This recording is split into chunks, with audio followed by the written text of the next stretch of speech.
de recursos, assegurar a prática sustentável, desenvolver o segmento das experiências e potenciar a marca Canyoning Açores.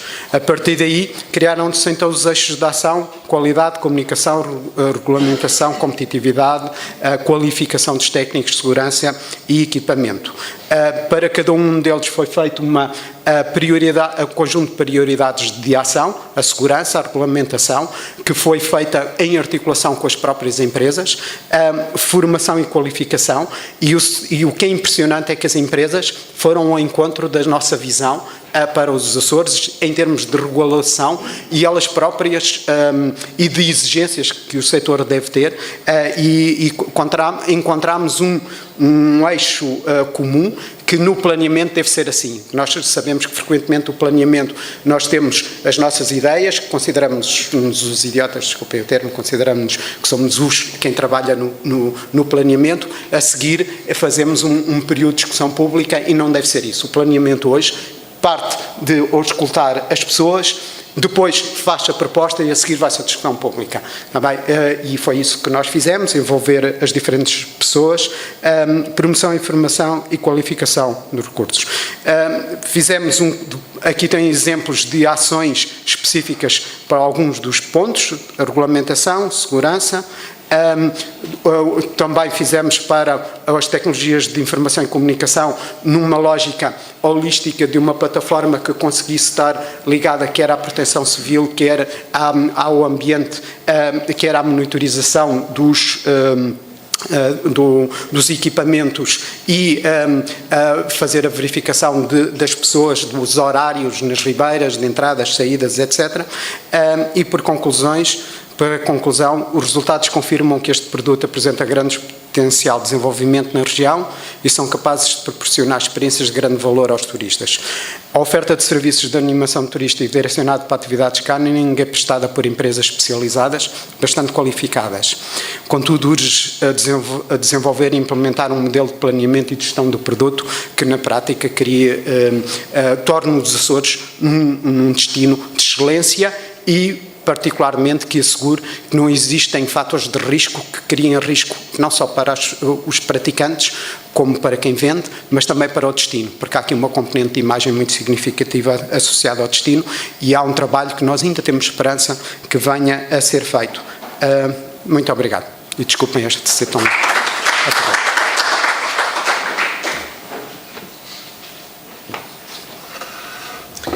Muito obrigado, Francisco.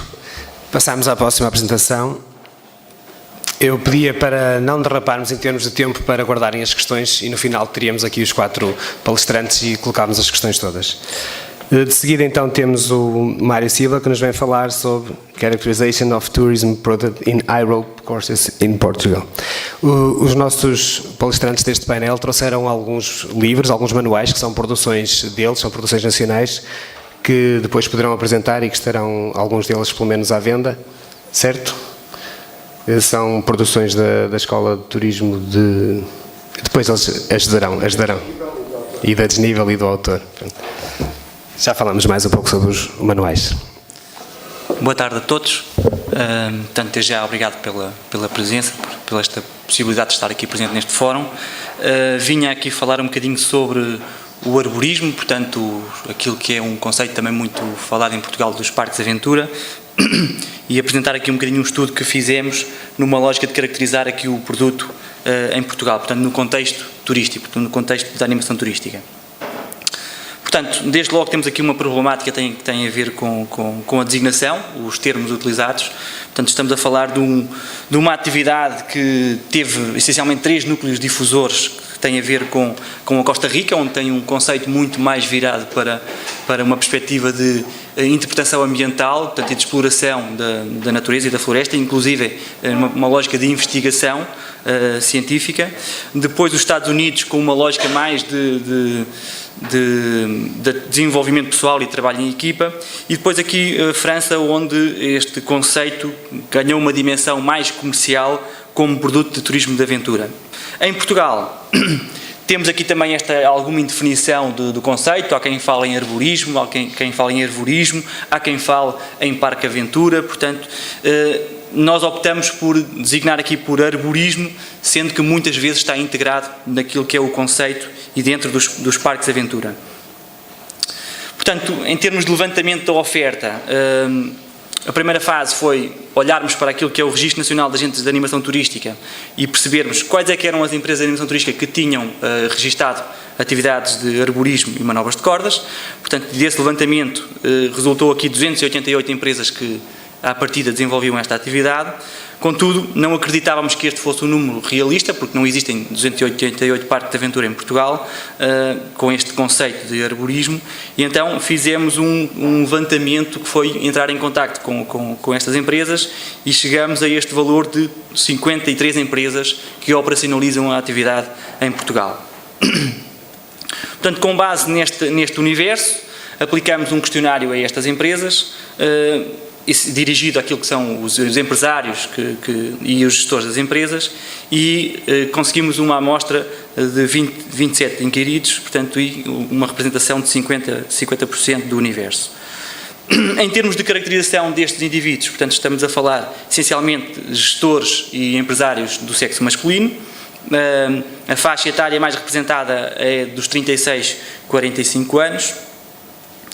E em termos daquilo que é também o tipo de colaboração com a empresa, portanto, maioritariamente estamos a falar de empresários e gestores que trabalham a tempo inteiro, a tempo integral na empresa. Em termos de habilitações académicas, também é um dado relevante e interessante, é que a maioria tem formação superior. Contudo, esta formação superior não é bem na área do turismo, portanto, muitos deles, é de assinalar que cerca de 48% não têm formação na área do turismo. De destacar ainda que, ainda assim, revelam já uma experiência na área do turismo, na natureza, assinalável, portanto, com cerca de 75% a ter mais de 6 anos de experiência. Portanto, e a média de experiência ser superior a 10 anos. Em termos de número de anos das empresas, portanto, destas empresas no setor, estamos a falar de uma representatividade ainda relativamente jovem, portanto, cerca de 66% têm menos de 10 anos de atividade, e em termos de registro, no Registro Nacional de Agentes de Animação Turística, como seria de esperar, todas elas estão registadas como animação turística, mas também acumulam outro tipo de registro. Portanto, desde logo o turismo na natureza também era uma coisa que esperaríamos, porque muitas delas não têm só o Parque Aventura, portanto, e acumulam outro tipo de atividades, neste caso em áreas protegidas ou classificadas, portanto, e também há aqui outros registros ao nível da marítimo-turística, alojamento, etc. Em termos de personalidade jurídica, a maior parte são sociedades por cotas, e em termos de volume de negócios, há também aqui um dado a salientar, é que cerca de 70% têm um volume superior a 25 mil euros, e isto comparativamente com aquilo que são os dados da generalidade das empresas de animação turística, estamos a falar de valores acima, porque, só para terem uma ideia, naquilo que são os estudos do Turismo de Portugal e também um estudo no âmbito do meu doutoramento, em que cerca de 33% das empresas têm um volume de negócios abaixo dos 10 mil euros. Portanto, aqui foi um valor também que nos revelou positivo. Portanto, em termos de número de colaboradores, estamos a falar de pequenas empresas, portanto, e isto confirma-se por estes valores, portanto, conseguimos ver através deste gráfico que quer os colaboradores a tempo integral, portanto, a maior parte são até 4 colaboradores, em termos de parcial, a secção mais representada também é os até 4 colaboradores, e da mesma forma nos colaboradores esporádicos. Portanto, nos colaboradores esporádicos também já seria de esperar que houvesse aqui uma maior difusão dos resultados, porque muitas das empresas recorrem a estes serviços de freelancer para dar resposta àquilo que são os picos de atividade. Em termos daquilo que é a caracterização do cliente, portanto, estamos a falar da maior parte das empresas que têm mais de 3 mil clientes, o que também se revela um dado muito mais interessante comparativamente com a generalidade das empresas de animação turística. Tem, como é lógico, um reflexo também direto naquilo que é o volume de negócios, não é? Que seria também de esperar. Em termos aqui verifica-se aqui um equilíbrio entre do género do cliente, do consumidor, e os principais clientes são jovens e jovens adultos, portanto, os menores com 15 anos e dos 15 aos 34 anos. A origem dos clientes, portanto, enquanto há alguns produtos de animação turística que estão muito virados para aquilo que são os estrangeiros, aqui nota-se que o peso do cliente nacional tem bastante significado neste produto em particular. o que também tem aqui uma relação direta com esta tipologia, de onde é que vêm os clientes, portanto, sendo que os parques de aventura, nesta lógica, optam muito para trabalhar o público também infantil que está nas escolas, portanto, numa lógica de combater a sazonalidade, apostam muito nesse público, portanto, vemos aqui que os indivíduos, os pequenos grupos e os individuais são o grupo mais representativo, mas logo de seguido do grupo das escolas. Em termos de procura, e isto também tem muito a ver com a disponibilidade das pessoas e também com o facto do clima ser mais favorável, os meses com maior procura têm a ver com a primavera, meses de primavera e verão, portanto mais próximos desses períodos. A maioria das atividades tem uma duração inferior a 5 horas, portanto, ou inferior a um dia. Também seria de esperar neste produto em particular, portanto, onde existem produtos que se consigam explorar mais do que um dia, aqui, à partida, os parques de aventura são um bocadinho mais limitados naquilo que é a diversidade de oferta.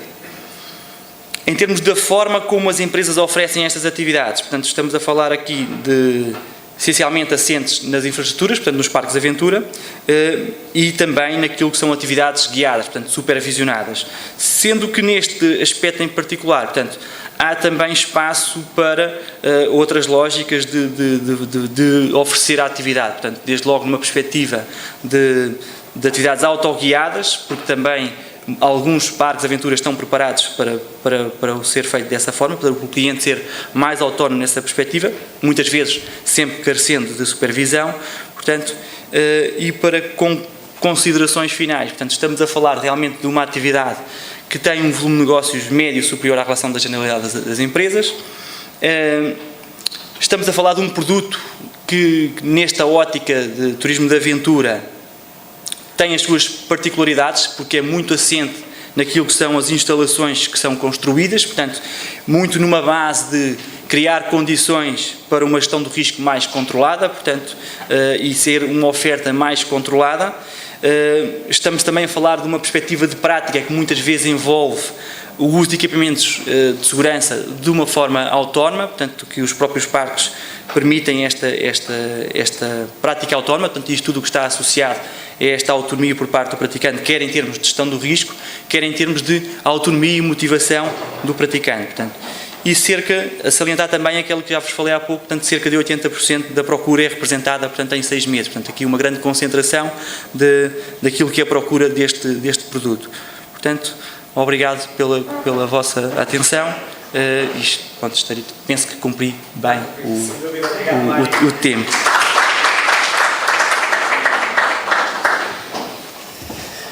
Muito obrigado, Mário Silva. Assim vamos conseguir cumprir os horários. De seguida, então, temos o Tiago Lopes, Tourism and Recreation in Habitat Management Strategies, the Case Study of Pedra Amarela Base Camp. Boa apresentação. Obrigado. Muito boa tarde a todos. Antes de mais, muito obrigado à organização pela oportunidade de apresentar parte daquela que foi a investigação realizada no âmbito do meu doutoramento, trazendo aqui uma parcela com alguns resultados a nível de uma área natural periurbana, denominada como Pedra Amarela Campo Base. Portanto, o Pedra Amarela Campo Base localiza-se em pleno Parque Natural de Sintra Cascais, mais concretamente no concelho de Cascais, freguesia de Alcabideche, ocupando na vertente sul da Serra de Sintra uma área de aproximadamente 200 hectares. Trata-se de uma área natural periurbana, portanto, localizando-se, como se pode ver aqui na imagem, num raio de 10 km do centro urbano de Cascais, de 10 a 20 km do centro urbano de Concelho de Oeiras e de 20 a 30 km do centro de Lisboa. Por ter este caráter periurbano, tem uma forte representatividade de visitação, uma forte pressão antropogénica, seja ela naquilo que se pode considerar turistas, visitantes do dia ou residentes locais. Isto traz, naturalmente, a todos os órgãos de gestão de habitat uma um certo tipo de pressão e de desafios naquelas que são as políticas que se vão desenvolver e daquele que é o equilíbrio entre uma gestão utilitária do território, com base na procura, e aquilo que são as premissas que têm que ser seguidas a nível da conservação que é aplicada. Para vos dar uma ideia, só no concelho de Cascais, Oeiras, Sintra e de Lisboa estão registadas, ou estavam à data de 2017, registadas praticamente 1.850 empresas de animação turística. Claro está que apenas 30% estavam, pelo menos segundo o Registro Nacional de Agentes de Animação Turística, com atividades focadas no ar livre, na natureza e na aventura, mas não desconsiderando aqui todo um outro potencial a nível de tourismo cultural e paisagístico e, naturalmente, de utilização do território. E toda, reforço, a representação que a comunidade local acaba por ter neste território. Tratando, este Parque Natural tem 14.600 hectares. Naturalmente, o património natural que se visa proteger é muito particular daquela área, associada à pressão de